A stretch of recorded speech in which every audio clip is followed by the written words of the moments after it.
उत्तर प्रदेश के deputy CM Brajesh Pathak ने कहा कि हमने राज्य के मुख्य चुनाव अधिकारी से प्रेस कॉन्फ्रेंस के जरिए राज्य में दंगे भड़काने की कोशिश करने के लिए समाजवादी पार्टी और कांग्रेस के खिलाफ कार्रवाई करने की अपील की है।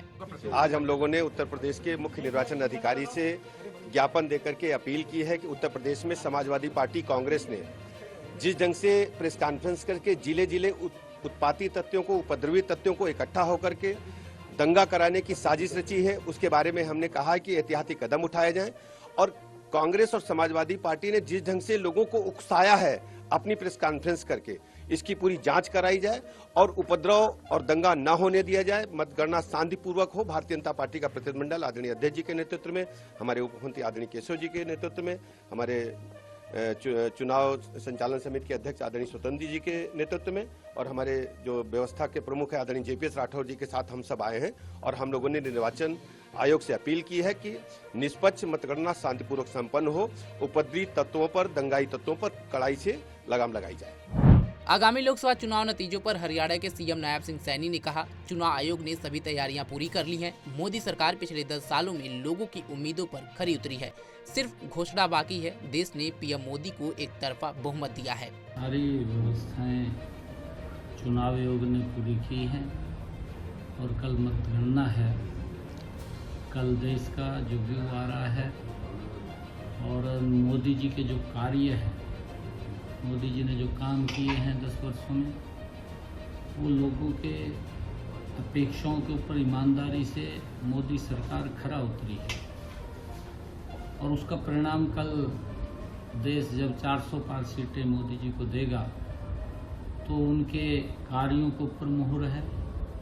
गरीब व्यक्ति के हित में मजबूती में जो काम किए हैं, किसान के हित में मजबूती से जो काम किए हैं, महिलाओं को सशक्त किया है, युवाओं को जो मजबूत उनका विश्वास बढ़ाने का काम किया है। पिछले 10 वर्षों में जो कार्य मोदी जी ने किए हैं और देश ने उसके ऊपर मोहर लगाई है। घोषणा होनी बाकी है और देश ने एक तरफा बहुमत मोदी जी को दिया है।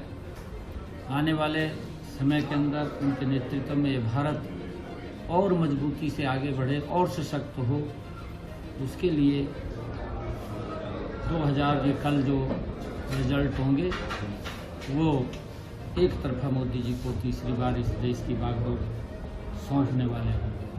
वोटों की गिनती से पहले यातायात व्यवस्था पर डीसीपी ट्रैफिक नई रेंज प्रशांत गौतम ने कहा, हमारे पास नई दिल्ली जिले में एक मतगणना केंद्र है, उसके लिए विस्तृत व्यवस्था की गई है। गोल मार्केट में लगभग 50 पुलिस कर्मियों को तैनात किया गया है। नई दिल्ली जिले में 300 से 350 पुलिस कर्मचारी मौजूद रहेंगे। न्यू दिल्ली डिस्ट्रिक्ट में हमारे पास एक काउंटिंग सेंटर रहेगा गोल मार्केट के अंदर।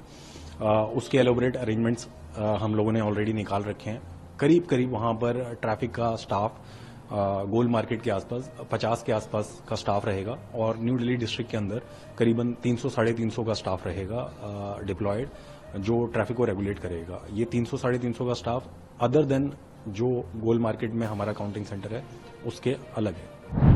बीजेपी सांसद और पार्टी के राष्ट्रीय प्रवक्ता सुधांशु द्विवेदी ने कहा, पहले विपक्षी दलों ने पीएम मोदी, बीजेपी और हमारे शासन के खिलाफ अपशब्दों का प्रयोग किया।